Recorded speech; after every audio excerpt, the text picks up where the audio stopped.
Hey guys, Verns here, back again with another Supercoach video. This time it is the round 4 review. We've come out with a 2215, so quite a good score. It's bumped us up 21,000 ranks, which is super nice. Just because obviously we haven't really had a big rank jump yet.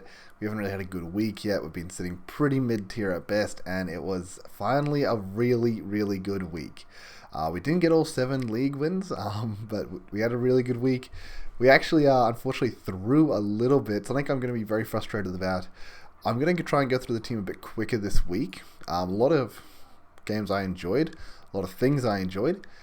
First of all is this right here. I'm sure you guys saw in the last video, I put the VC on Dacos, and I kind of forgot the reasoning that I did it. I somehow mentally convinced myself to pull out of it, and about 5 minutes before the Pies game, I changed it to Doherty, and very annoyed there. Obviously, I still got the Bontempelli C, but 29 points down the drain, and it's frustrating because last week I made the comment that obviously I didn't want to change to Rosie because I didn't want to regret it afterwards. And then I went ahead and did that this week, and then I regretted it, and it's super, super, super annoying. With it, I guess my logic there is Dacos' floor was really high, and he has a massive ceiling, so there's really no risk putting the VC on him because worst case scenario, you just go for the Bont anyway. But I kind of just got in my head that I thought Doherty would have a big game. Look, he had the 41 touches last week, and it was unrewarded with poor, disposal efficiency and whatnot, and clangers. So I was like, look, he's coming up against North. It's a good matchup. He should be able to run over them. And then wasn't he atrocious? For anyone that watched that game and specifically had their eye on Doherty, oh my goodness, that was frustrating. Yeah, honestly, he just didn't look good. He only really scored in the fourth quarter, which saved him a little bit. I mean, 71's not good, but he was tracking for a 40. Look, he got burnt a bit by his teammates. They didn't want to give him the ball when he'd worked to space, but until he went into the middle in the fourth, he didn't really score. And he did have 2 times where he would have had contested intercept marks, and he just spilled the pill for no reason. So, look, he left a few points on the field. He got burnt a bit, but it just wasn't good. It wasn't a high possession game, and it was really, really annoying to watch. And to know that Dacos obviously came out the day before and just destroyed it, and I ruined myself 5 minutes before, I was very frustrated. But look, overall, I think we had a lot of highs, though. Obviously, Dawson, what a massive game from him. Crow's getting the big win there over Frio. Obviously, Dacos was amazing. I'm pretty happy with Day's score. Obviously, we brought him in last week. The 107 will take that, and he's making money. But at the end of the day, we sort of want him to be a keeper. But he looked really good in that role. He had a lot of really good, just plays in the first half when Hawthorn was sort of in it. He unfortunately faded out in the second when Hawthorn got run over, but he had like a good intercept mark. He just had a few good collects in, I guess, ruck contests where it was tapped out and he just collected it well, cleared it. Things like that where he just looked really, really good, and I was really happy with how he was doing. Unfortunately, he was like 68 at the half, and I was feeling really confident with him. And then, look, the 107, really not bad at the end of the day. 40 points second half, but I think it was a very slow third. Maybe 10 or so points there, 15. It wasn't many points. Jimby, also same thing. Terrible sort of overall in that sense. So not the same thing as Day, because Day obviously had a great game overall. Great 3 quarters.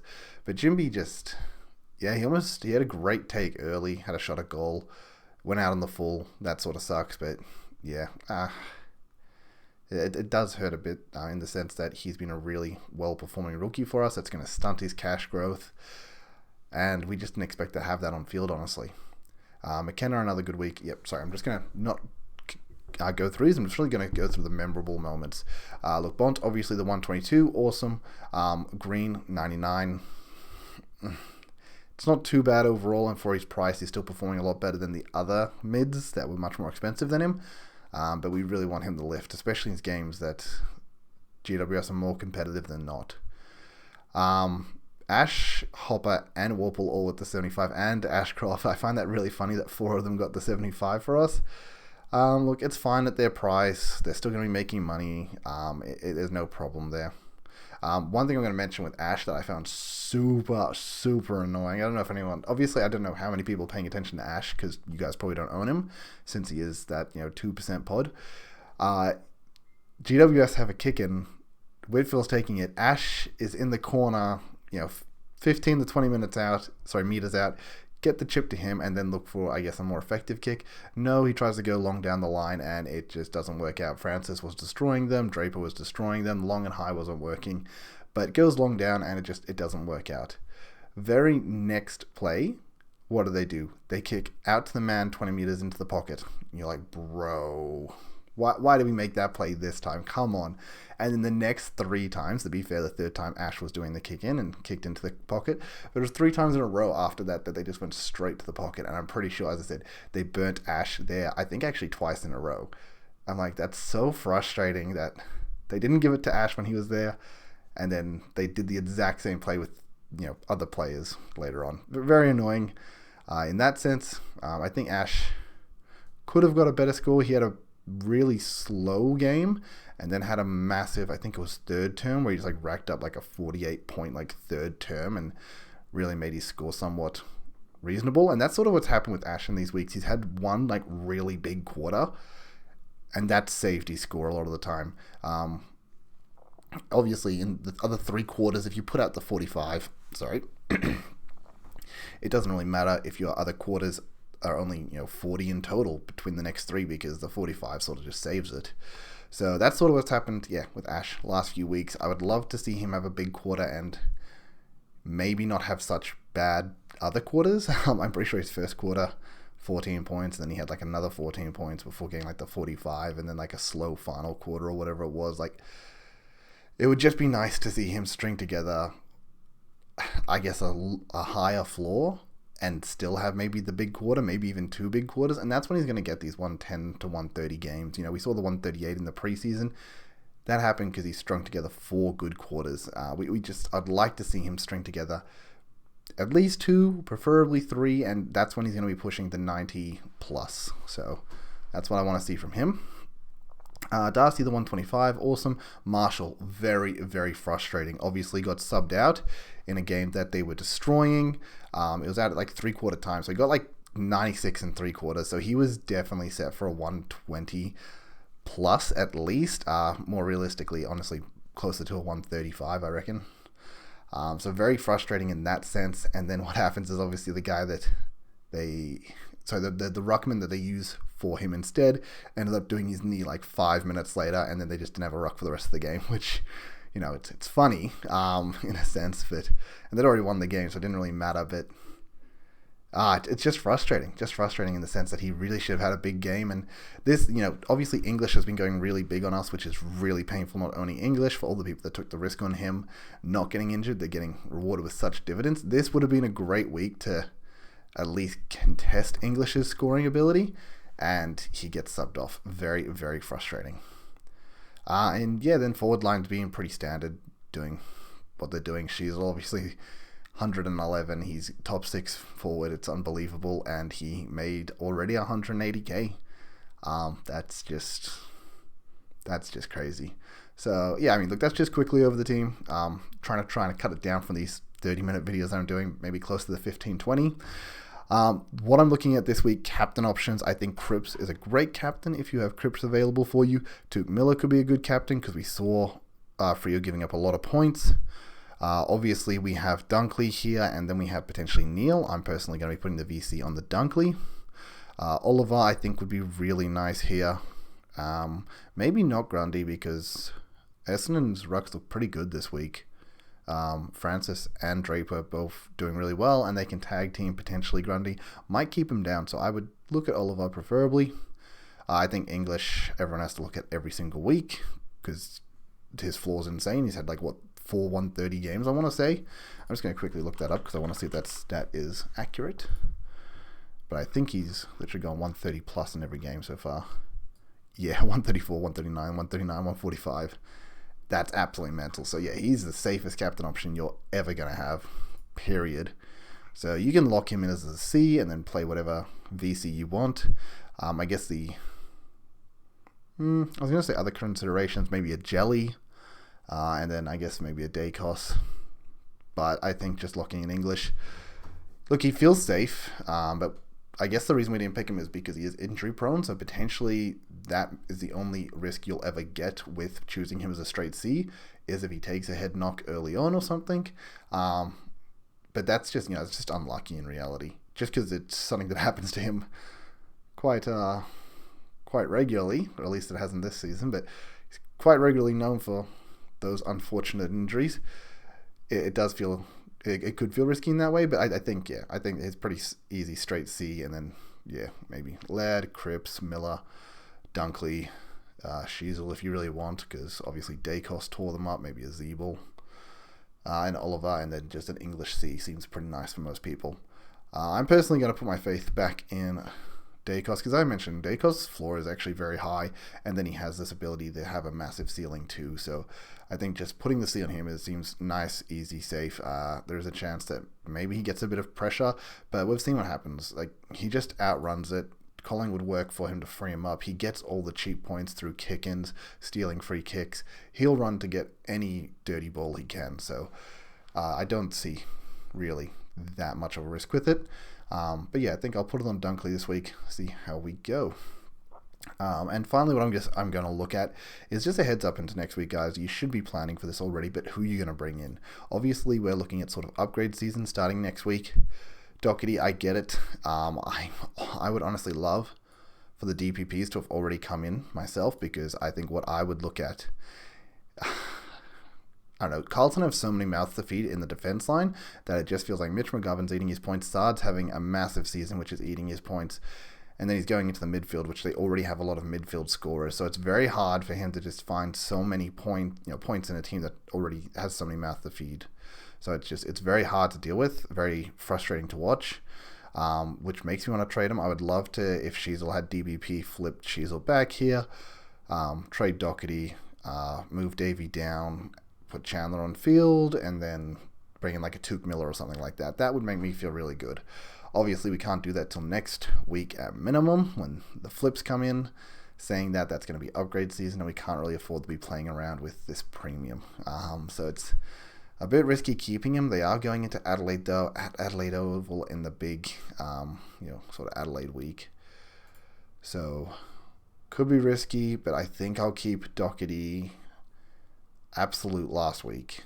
If he does not perform, he will go next week, and I'll probably have to side with him, as I mentioned, probably to a Touk, and then maybe a double downgrade to fund cash going into the next few weeks.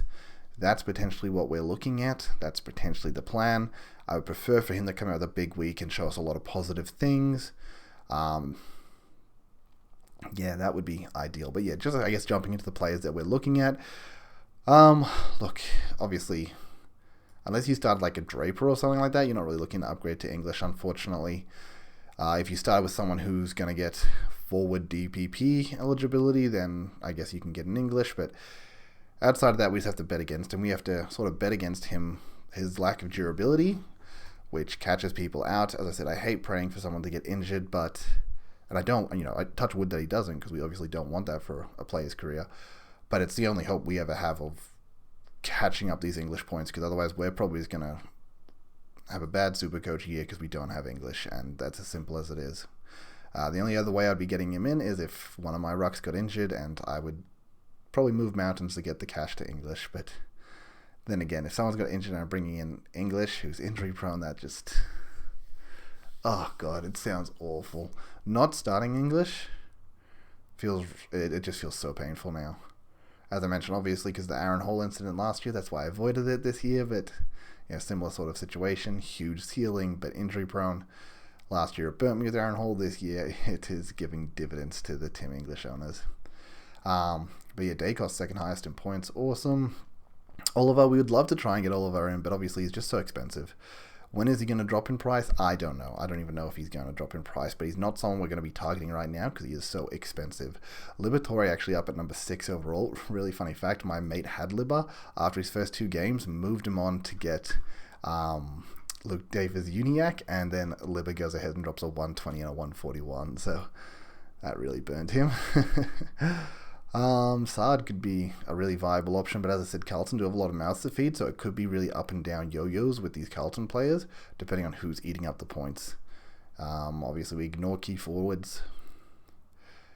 And Curvis also having a brilliant season. And then, yeah, this is sort of where we're getting to what I'm looking at. So if we look at mids only, I don't plan on bringing in Liberatore. I'm not going to bring in Pendlebury. He will definitely slow down as the year goes on. Liber, I just don't know with the dogs.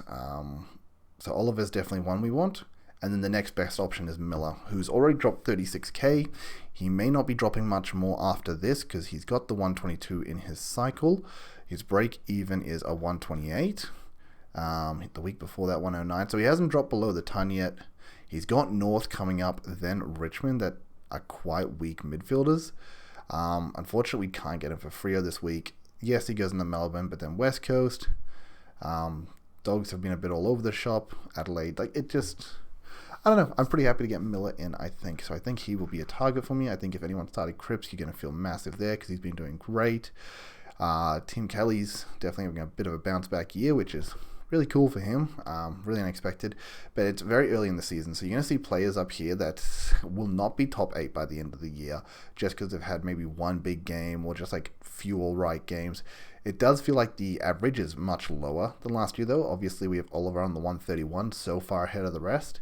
And then we drop down to a 116. Like, we don't even have a second player, 120 above. And then Tom Green at number 8. Not even at a 110, and he's sitting at 8. Like, this is probably the lowest scoring mids we've seen in a while. But I don't expect that trend to continue. And as I said, it is very early in the season. Some players are up here that won't stay up here, and some players that aren't here will definitely make their move. And being at that much lower, like 10, let's have a look. Like a Lockie Neal being a 103 average, for him to get to 120 average to finish the season, he has to play above that 120 for the rest of the season. So that's what we're sort of looking at. Something else I'm actually considering is Zeret. I think Essendon's run looks pretty nice coming up soon. Obviously, Geelong have been good. They have Collingwood, which he always performs usually very well at. And then it's Power. But then we hit a Richmond, West Coast, North. I think I'm going to be looking at them around this time, coming into potentially the Richmond game, because they got Brisbane at the Gabba. Yeah, and I think they got a pretty good run around here and then into the end of the season. Also someone that you can bring in after his bye, but you do miss the North-West Coast back-to-backs. He does have a North-West Coast later on as well, but yeah, I think Zeret could be a really nice pickup later on too. Obviously, you can look at Parrish, but Parrish personally, as I said, if you guys know me, he burnt me really hard last season, and I just don't want a bar of it. But yeah, I guess that's what we're looking at. Plan for next week's buys. Not next week's buys, next week's upgrades. As I mentioned, I want to get Miller in. It doesn't really matter who I move because of the DPP available with Sheasel and Zeeble. Like we have enough DPP that we should be able to get whichever premium we want from whichever role. Personally, I would like to get Miller in because I think McKenna is actually scoring quite well as our forward line is scoring quite well overall. Like that's like we're not going to have to move on for a long time, if at all. Who knows? This could be top 6. Defense, yeah, Jimby had a down game, but really not that low of a floor. Mackenzie, he's had 2 really low games back to back, and he's not playing a Supercoach friendly role anymore. He's stuck in forward a lot, so I'm thinking Mackenzie is probably the one to go. We need to get Merritt in, we're going to get Miller in for that, preferably. Obviously, we have to find a lot of cash there, so Mackenzie goes, someone else maybe goes. Could be looking at one of these mid-prices, potentially Warple, Ash, around maybe one of those two. Going down on 3 with the boost aggressively to put extra cash in the kitty for the follow-up weeks is pretty good. As I mentioned, maybe Doherty going down as well. But that's what I'm thinking for my next week's trades. Maybe I'm overthinking it a bit. I'm just going to have a quick look at the other roles too. In defense. Yeah, I'm so uncertain with the defense. It feels really all over the shop right now. Lloyd obviously having a great bounce back year. I know a few people predicted that. Saad, as I said, I don't like all the mouths to feed. Luke Ryan is very high ceiling but very low floor, and he's a bit of a yo-yo. He's definitely been on the up, but that just means he has a big downs to be coming, at least in my opinion. Redman also a bit of a yo-yo. Sinclair, really surprised Sinclair's down here. I thought he had some really good games stringed together. Let's see. Oh, he did have the 63 last week. Wow, that's a big yo-yo game there. But he's dropped some really good money off that 30k, 18k. He's definitely getting used a lot as well. He could be someone we're looking at getting maybe sooner rather than later. What does St. Kilda's run? Is he going to be better in harder matchups though? Hard to say. They've won every game so far and he scored pretty well in all of them except for Essendon. Yeah, Sinclair could definitely be someone that we're looking at. Not at the start of the season, but his role definitely not as affected as we thought it was. Cecily with a down game. Dale with a big game. This is really hard with the Dale and Richards, is they eat into each other, so you can't tell which one's going big week to week. And this is what I'm talking about. McGovern's up here, Newman's up here, Saad's up here. Like, that's why Doherty's getting eaten into so much. Ridley was obviously the freak. Primo, even Wiedering is up here. Like, yeah, there's just too many mouths to feed at Carlton. That's crazy. Buckley came out with a good 80, so I got 27 more points going Day over Buckley. I'm pretty happy with that. I think Day could very much be a keeper too. I know we're sitting down at 12 right now, but he had a really bad game 1 and they strung together 3 really nice games, I'm pretty sure. So yeah, bad game 1 but then 3 really good games, and I think this is going to be more realistic to what he's aiming towards, so very happy with Day. Yeah, I guess Sinclair would maybe be my target in the defense if you're looking at a defender personally. And forwards, ignore Cameron. Yeah, we're really not bringing in forwards. I mean, we could in the sense that if once we move Sheasel into defense, or Zeeble into defense, we can look into forwards. But historically, forwards usually just have a much lower score. Also, I just want to mention the Mitch Owens guy that won this week has Mitch Owens in his team. That's crazy. 2.5% owned. He's already made massive cash. Yeah, made massive cash, and he got actually some really good scores for people on field, starting at 250k, so crazy for anyone that got Mitch Owens, and whew, crazy pod. That's really worked well for you guys. Yeah, I just look at these players in the forward line and nobody really takes my liking. I honestly think Sheasel and Zeeble could just stay here for the rest of the year.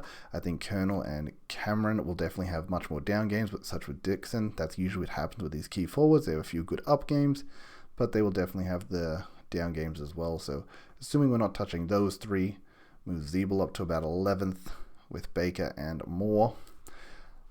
Baker's hard to tell because I think Rioli and Baker are sort of yo-yoing each other. One goes up, one goes down, one goes up, one goes down, and you can't tell which one's having the big game. That's what makes that a hard pick. So I'm almost thinking I've got the top 6 forwards already, and I just don't even need to touch my forward line for the rest of the season. Like, it's done. That's sort of how I feel. The only thing that may change that is when DPP comes in, of course. I only really have 2 spots in defense if I end up keeping Doherty, because I think Day is potentially a keeper. I think Day's a keeper. And then we have the 6 midfielders that we need to fill in. As to why I'm looking at midfielders like Zerrett and Miller, and that's, I guess, my main focus for that. But yeah, I think Miller's the target next week, which will be cool. And I guess we'll figure out, depending on, I guess, how players go this week, who's on the chopping block. I guess we know who's on the chopping block, but who's going to go. Jimby goes down with another poor performance. He could really, he'd lose his cash. Break even 18. If he got another 40, his break even probably end up like 85 or something. I don't know, that's just me saying hypothetically. He's not going to earn any money if he does that. He's not going to make quite his 150k, but he could just be gone for us at that point. Sorry, I didn't mean to click on the trade. So Jimby with another down game could be gone. As I mentioned, potentially looking at one of these mid prices to make the easy up. And then just figuring out who else we should be moving on after that.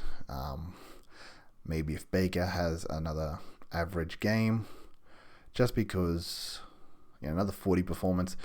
As much as Davy's getting around that, he's 30k less, so he's got a bit more money to make if they keep averaging the same. And I think Chandler and Green have more money definitely to be made, especially with these much higher scores this week. They've got a much better score in their cycle, so Oh, Mackenzie was the other one I guess I was considering. Obviously, he's on field for us, but yeah, could definitely be a consideration. Only problem is if I move on Jimby and Mackenzie, oh, not too bad. We flick Sheasel into defense, put Chandler on field, who's not been too bad. Miller in the midfield. Yeah, I think that's what I might be looking at next week. This week, I think personally, just hold trades. Simple as that, guys. Trades are gold. Well, I think hold is gold is the saying for that. 4 boosts, so we can go very aggressive in the next 4 weeks of upgrade season and really try and push towards that premium team nice and quickly. But yeah, it definitely feels like a very crazy season with what's happening school-wise. Not our standard premiums at the top, but it is very early on, and that will definitely even out moving forward. Anyway, I said I wanted to make this a bit quicker, which I went through the team quicker, and then I rambled on for another 15 minutes. So sorry about that, guys. I will let you all go. Tell me how you weeks went. Give me your score in the comments. Like, subscribe, follow the journey, and yeah, I'll catch you all next week. Peace. Later.